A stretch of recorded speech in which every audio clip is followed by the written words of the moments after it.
guys, welcome back to our podcast. It's been a long 3 weeks, I think. 3 weeks. Yeah, life's been busy. Yeah, really Yep. busy. You have a lot going on in your life. Yeah, and you have a lot going on in your life. It's like, oh my gosh. We're trying to stay on top of it. I know, who would have thought 30-minute long podcast would be this difficult to plan and come do? Yeah, I know. It's ridiculous. And we're in the middle of a thunderstorm, so yeah, I if know. there's some rumblings, it's not our stomachs, it's the thunder. Yeah. We just ate it's not that. Right, we already tried to film this before, a Yes. little loud boom Yeah, in the middle. so we're just gonna go with it. So. We're gonna go with it. If you hear thunder, Hopefully we don't lose the power or electricity, because that was intense. My That was- gosh. that was really scary. Yes. So, what's new? What's new, Alex, in the world? There's a lot of new There things. is. Well, personally, I attended the Western Conservative Summit this last weekend in Denver, and that was fun. It was a jam-packed weekend, a lot of amazing speakers, kind of eye-opening to some things that I find, and I was talking to somebody there who was actually there as a photographer. He's not necessarily like on the same page, which is totally fine, but just kind of hearing his side of view, and as he's in there photographing people as they're speaking, and then hearing him kind of have some good points about how Republicans have just kind of resorted to name calling. And so, I mean, I'm a Republican through and through, but I agree. I don't think that's an effective way of doing things. But overall, the summit was amazing. A lot of great speakers, all coming from a different perspective and different background. That were able to kind of share some insight and what they've learned and what they're going through. Like Riley Gaines was there. She was the woman who's an amazing swimmer and tied with Leah Thomas, biological male, and they ended up giving the trophy to him for a photo op because it was a pure tie, and because he's the male and it would look better for the swimming team, he got the trophy and she didn't. So she's a powerhouse. She is not being silent about it, rightfully so, and as a woman, I am so appreciative that she is fighting for women's rights in that, because we are seriously going back in time right now. So fighting against or swimming against men, or like not being able to compete against men anymore. It's like just because you pretend to be a girl doesn't mean you are one. Exactly. And same thing on the other side. Right. Women can't be a man. No. It's like, why are we even bothering? I know. God made us so differently with our different strengths, and we aren't made to be competitive with one another. Right. Just within the race, if you want to have competition, that's fine. I mean, people work so hard to be the best at what they do, and that's wonderful. And these women are getting beat by men. Right. And subpar men. These and like anybody who tries to fight against that has never done a sport. No.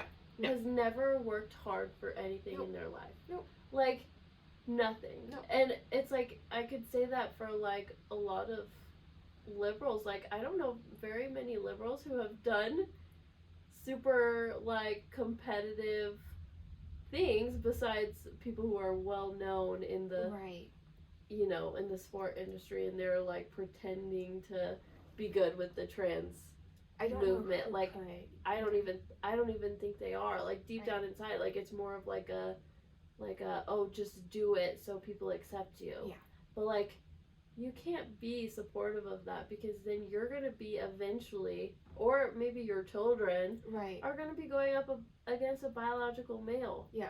And they're going to get hurt. Yeah. I mean, some sports, swimming is an individual sport, but think of like wrestling, or not that women really have a football team, but football, any contact sport, soccer even, basketball, if you see a 6'7" girl coming at you, you don't stand a chance. I'm sorry. Right. And that's not fair for these women who've worked their whole lives to get to where they're at. So hard. So hard. It is so wrong. Did you get to ask her any questions? I didn't. I got to meet her, and she was like one of the nicest people you'll ever meet. It was just sad, because I feel so bad for her. She's just being so outspoken for women. And she said, she's like, it is so nice to be in a room full of people not trying to kill me. Those were her words. And it was, I mean, all she's trying to do is just help women across the board. And she's having death threats. Police didn't leave her side the whole time because of the severity of the threats. But she didn't let that get her down. She was super optimistic. She was so kind to everyone she met. I was helping the photographers and so I was able to just be in close proximity to her the whole time she was doing the photo op, and she was such a lovely human being. Well, that's good. Yes. That's good. I always, like, I see her, you know, on, like, Instagram or whatever, and I'm always like, I don't know, you know? Yeah. Because you just never know with people who are Yeah. fighting against me if they're just doing it for No, she's authentic. publicity. But, yeah. She's super authentic, and That's good. everyone else there, I mean, got to meet Josh Hawley. He's an amazing human being, too. He's a fighter. For those of you that don't know, he's, like, the youngest U.S. Senator. That's kind of what he's known for. Larry Elder was there, and Tulsi Gabbard, and Lauren Boebert. There's Colorado people. Yeah. And there's a couple others, but Seth Dillon from the Babylon Bee. So it was just cool because they all came from such different backgrounds, perspectives, and to just be unified in a room full of like-minded people was always really good. Right. But I mean, as Ari and I are going to probably talk about, that we are going to talk about right now, there are some issues within the Republican Party. It's a lot of talk and no action that follow the talk. And not speaking for everybody, but just as a generalization, it's discouraging that yes, we all get together, we rally, we're excited, and leave there and nothing gets done. Right. Yeah, it's a lot of just name calling, like you were saying earlier, and it's like we're called as Christians to like be different and look different, act different. Like we're not supposed to be like the world. No. And when we act like the world, we're not gonna get anywhere. You know, because God's not a part of the world. Yeah. You know, He needs us to like ask Him for help, and I don't think He would be saying to name call and all that kind of stuff. Like, yeah, are we supposed to call things out when they're wrong? Sure. Yes, but we're not. Yeah. We're supposed to do it through love. Yeah. And of course Satan wants to twist it right with love and acceptance, and love and acceptance aren't the same thing. No, they aren't. And they will never be the same thing, no matter how much we try to get it to be the same thing. It will never be the same thing. So it's very frustrating when people who are supposed to be called to a higher standard and call themselves Christians are not looking much different from the world. Yeah. And I think Republicans are notorious. Like, we'll come out of election season and then go right back into our little comfortable lives. And there was a day that worked in the country. He was able to survive. We're not at that point anymore. If we aren't more proactive, not that we have to go storm the Capitol or the whole other thing. Incite like riots and protests. I mean, yes, we have the right to protest, but we don't need to be violent about it. And I mean, personally, I don't know how effective protests usually are, but I don't think they are. Personally, I don't think they are that effective. I mean, have I been a part of some? Of course. Like, I want to stand with like-minded people and stand for a cause, but and there's different ways of doing that. And having conversations, that is such a lost art, because immediately when you walk in a room with someone who is of a different background, everyone's already on defense. Like, can't we just come in with an open mind? And I'm probably not going to change your mind, and you're probably not going to change my mind, but let's just talk about it. See if we can kind of find some middle ground. And I mean, I don't suggest compromising on anything, but at least hearing where the other person's coming from and having a conversation and leaving friends or family at the end of the day and not being such enemies, because that is not helping the nation, and it's not helping our culture, and on a global platform too, it is not making America stronger. Right. Yeah, it's really not doing much. Like, I mean, I feel like a lot of the times this is a spiritual battle. Yeah. And we are fighting against powers and principalities, right? And who can fight against powers and principalities? Like, only God. Yes. And God can work through us, right? Yeah. But it's like we need to be praying and seeking God and not name calling and not being mean to people, because that's not what God calls us to do. But also it's like very frustrating having these politicians, which I don't ever recommend idolizing like politicians. Like, they're politicians. Yes. That's what they are. And they know how to play the game, and they know how to pretend like they're doing something, and they're not doing anything. And politicians are just not the answer. And that's why I was such a Trump fan, is because he wasn't a politician. He wasn't like everyone else. I am so pro term limits for politicians. I know we have some for a couple offices. They need to be across the board, because when our country was founded, it was never intended to be a career. Right. And you have Nancy Pelosi, who's been in there for how many years? Oh. There's the thunder again. Yeah, thunder and rain. Yes. Longer than most Americans have been alive, seriously, at this point. And there's not much to show for it. She's not on the right side of things, in my personal opinion. And it was never meant to be a career. It's meant for farmers or electricians. I mean, not the electricity back in the day, but now it's the normal, everyday people, hardworking Americans, to go serve our nation for a couple years and then go back to working. And that's how it was created. And now we seriously have lifelong career politicians. Yeah, it's terrible. And our tax dollars are paying for it. Lifelong salaries. Lifelong salaries, like millions of dollars to these crazy politicians who should not be making that much money. It is just like when you are serving in the government, like you're not supposed to be making a ton of money. Like it's serving. And if people like our tax dollars are funding that clearly. And I heard this from somebody, and I'm like, I stand by it too. If Americans had to write a check on tax day for to pay the government their tax money, people would be outraged because it's easier when you never see that money hit your bank account, because it's automatically deducted from our paychecks. But if we got all that money and then had to write a check to the government, things would look so different. Oh, it would. I mean, people would be like, I can't afford that. No. Like, I can't afford paying that politician $5 million. Right. They would be demanding accountability for every dollar spent.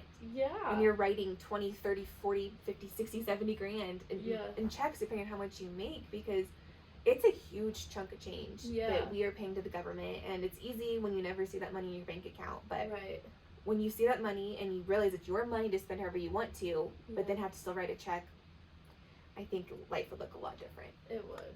It really would.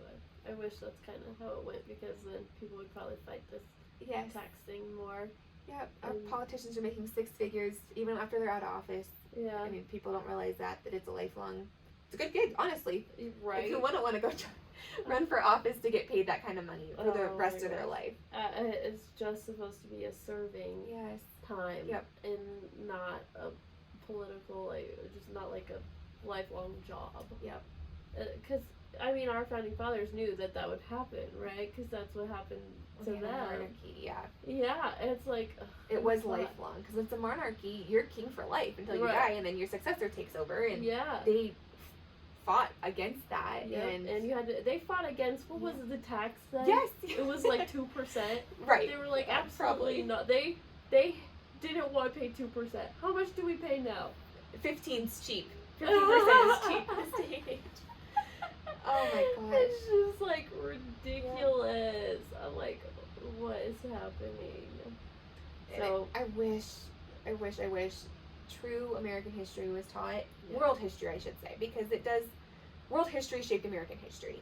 That was actually taught in American schools, and we were able to compare and contrast what our founding fathers fought from successfully, and then now where we're going back in history, we're going back in time, and we gotta do something different. And I think Republicans need to unify and be more men and women of action instead of just talk, because talk does not go very far. People get excited for a day, they go home, life happens, they get busy with work, and nothing gets done.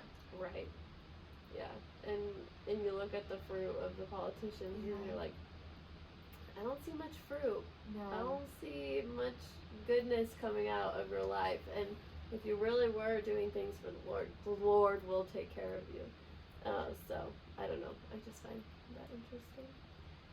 But it's unfortunate that we are in this place, and then hearing like somebody who this weekend could have really impacted him for the better or the conservative side, because he kind of stays more middle ground but definitely more left leaning. And then hearing how what he came out with it is he was turned off from how a lot of the speakers at this summit were just bashing like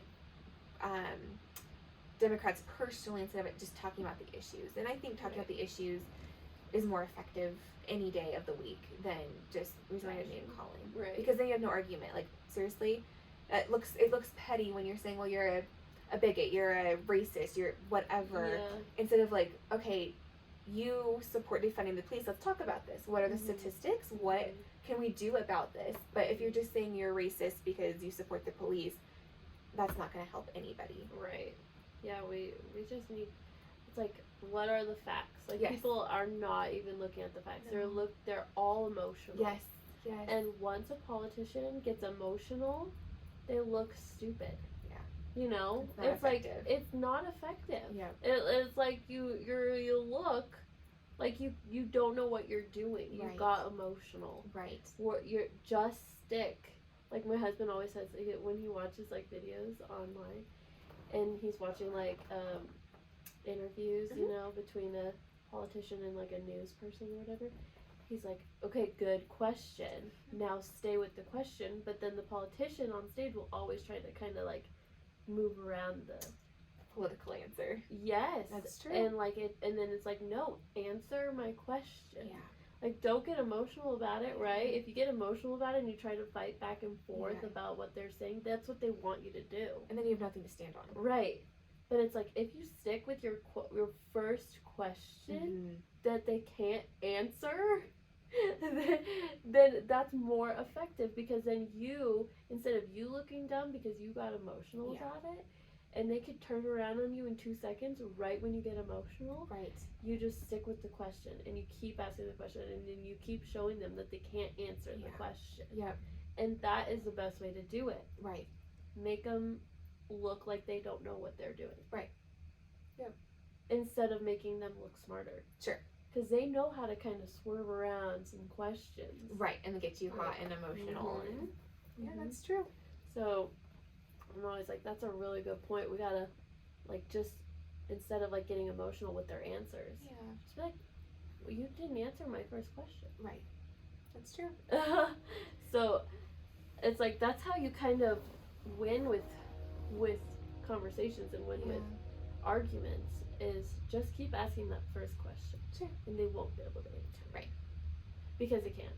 Right. It's impossible. Right. There's no answer to dumb. To some arguments from the left. Yeah. Yeah, it's that's good advice. And I mean, you look at political debates, and yes, they're called a debate, but they get so animated in their responses, and it's not helping the nation. It's not helping them look better. And there are some undecided people, and it's like, you want to go after them. I mean, Republicans are typically going to vote Republican. Democrats are typically going to vote Democrat. So you're going after the middle people who don't know who they're voting for. And by just getting emotional, you're confusing them even more. But if you can talk rationally and have well-formulated ideas about abortion or gun rights or fill in the blank, you're going to be way more effective at winning people over to the conservative movement. Right.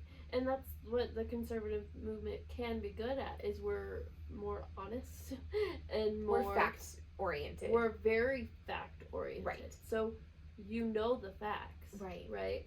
And so when a Democrat asks a question, you can answer it. Right. Right? Because we know the answer. Right. But a Democrat can't answer these questions because they're emotional. Right. And it's it's easier to sway them. They're very persuasive.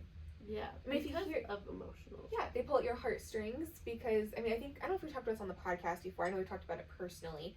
But in high school, we had to take a test on if you were more Republican or more Democrat.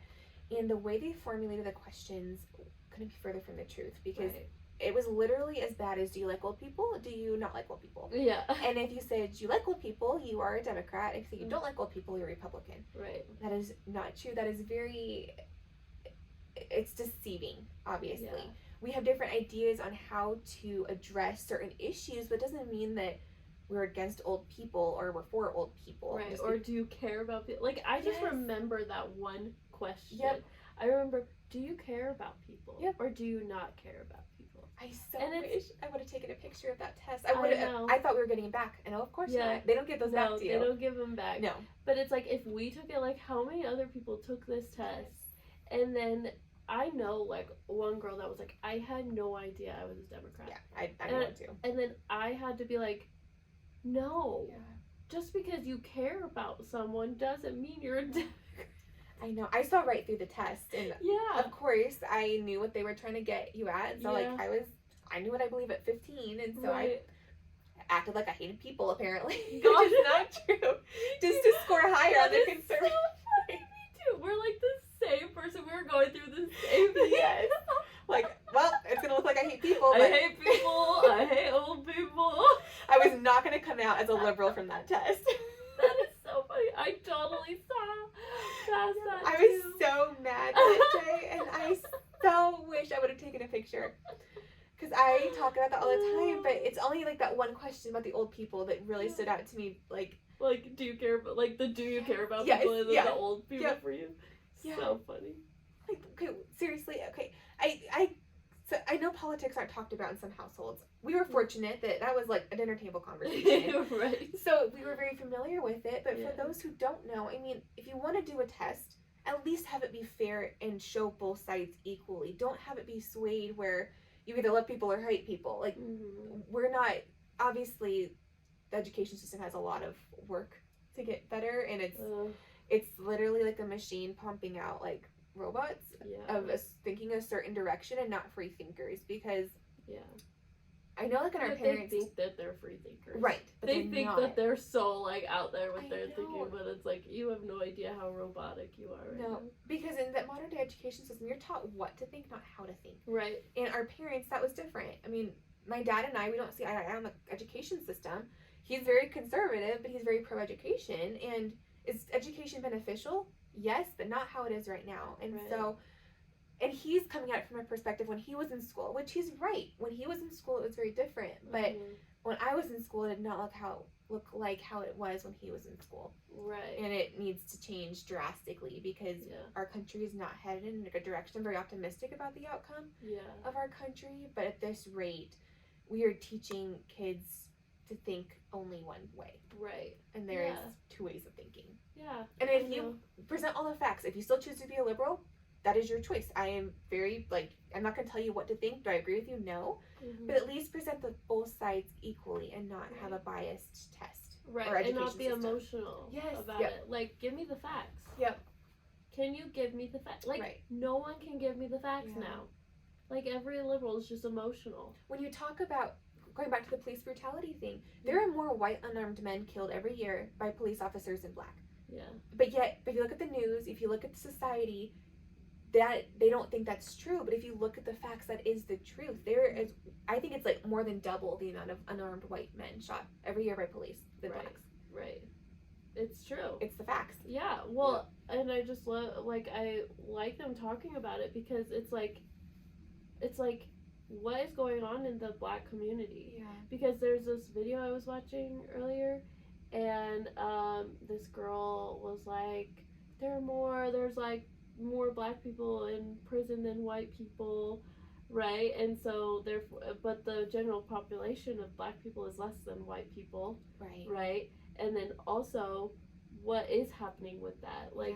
And then it's also 2-parent households versus a 1-parent household. There's factors. a lot of factors to it. Yeah. And it's well, there's less Asians than white people in prison. So is there racism against white people from Asians? It's true. Are Asians the most favorite? It's no, it has nothing to do with race. Right. That has everything to do with how people were raised Yep. and what is the statistic in a 2-parent household. Right. There's more 2-parent households in Asian culture than there is in white culture. Well, and I think it was the 50s. I don't remember what legislation was passed, but it was the opposite between blacks and whites. Blacks had very strong families. They had 2 families. They were very tight knit, and certain legislation was passed that encouraged you not to be married, to have multiple baby daddies, and To be reliant on the government. yes. And now, kind of the type, and whites are fall into that too. It's not just a black and white issue. It's Right.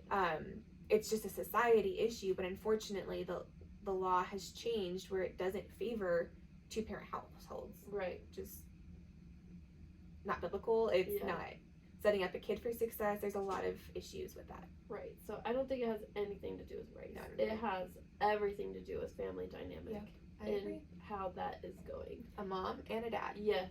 Yeah. A mom and a dad Yeah. raising their kids. A married mom and a dad, I should say. You were right. Right. In a good home, good loving home. Right. Basic Yes. information about life. Well, I think it's the success formula. You graduate high school, then you get a full-time job, then you get married, and like statistically, if you do those 3 things in that order, you are set up for life. Yeah. Statistically, you just do a lot better. Uh-huh. But unfortunately, our culture, that's not really encouraged. Right. It's kind of the opposite in different Yeah. orders, but that's like the Yeah. success formula is just those 3 things in that Right. order. Right. And then you live a happy, good life. Yep. But it's like women now especially are like trying to be like men. Oh, I don't want families. I don't want children, right? Just trying to like live their or get their career first, you know, Yeah. get their life handled first. But there's no evidence that says that that's a better way to go. No. Like, not even a little No. evidence Nope. that says that you live a happier life that way. Like, it's most evidence is the opposite way. Yes. Yep. And of a good life and people who are actually genuinely happy people. Right. You know? It's like we are missing the whole point of life. Yeah. You know? And the whole point of life is not working, making money, hustling, you know, getting our, like, No. just whoever makes the most money, right? It will never be about money. No. And that's what our world is making it all Absolutely. about, is money. And money isn't bad, but the love of money is the Right. root of all evil. And it's Yeah. like, and that's a kind of a huge debate in the Christian culture, which is kind of strange. Like, Yeah. money is not a bad thing, but we live in a culture where money is the idol. And an idol is anything above the Lord. Right. And so when you're pursuing money instead of what the Lord has for you, and I mean, I do believe He's calling people to step out in faith and become business owners and be Mhm. successful and be leaders in the workforce, because we all know that we need good Christian business owners that are influential and can make a difference. But because of the culture, and especially with women, I'm not saying that women can't work, but women were created differently than men too. And I mean, there's something beautiful in giving life to the world. Yes. 100%. Yeah. And raising kids up to know the Lord, and Yeah. it's just the way to go, to be honest. Like, everything's gonna have their ups and downs, Right, of you course. know. But God had a reason why He put things the way He put things, and why people feel like they can mess with that. Why humans feel like they can be God. Yeah. It just will never go well for us that way. No. Like, we act like we are so powerful, all powerful over our life, and we make it's like, no. We are not that powerful. No. We're so minuscule in the scheme of things, the Yeah. scheme of life, and Right. God has amazing plans for us, but Right. like ultimately I want Him in control of my own life Yes. on a personal note, and Yeah. wherever He calls me to be, or whoever He calls me to minister to or Mhm. be in their life, like I want to do it to the best of my ability Yeah. and not be so busy distracted by chasing what the world says I need to be chasing. Right. It's like we all need to let go of the control. Yeah, big time. It's like this world acts like we're just so in control of our life. We're not. We're not in No. control of our life. Like, you could pretend Yeah. all you want, but it doesn't mean you are. No, and then they're going into the AI, which is, Yeah. I think, just trying to play God. Oh yeah. It's kind of creepy how fast that's going very Yeah, quickly, and yeah. I think it's all coming down to them wanting to be invincible, pretty much, Yeah. and have eternal life, and that's only found in the Lord. Right. Only in God. Yes. Everything of this world will be nothing. Yeah. Worth nothing. Yeah.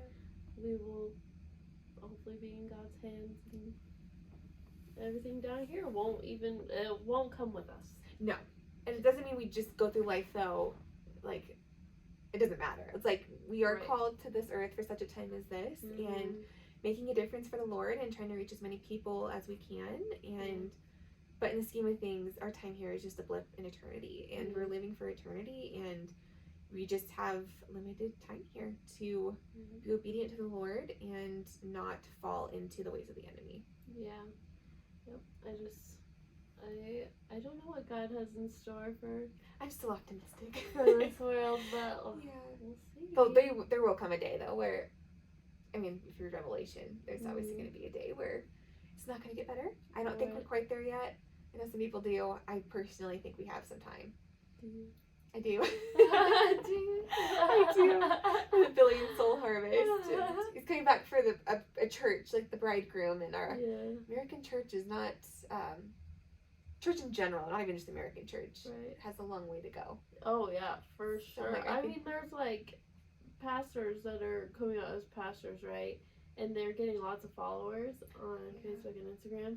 Yet they're saying that God like supports the LGBTQ false movement. prophets almost. Yeah, and then like that Jesus isn't God, and it's like, oh my Antichrist gosh, spirit. yes. Yeah. And it's like, oh, I would not want to be you. No. Because you were held to a higher standard if you're a pastor and you're leading Yeah. your sheep astray. Oh yeah, I would not like No. leading thousands, millions of people away. Mhm. Oh, I would not want to be him. No.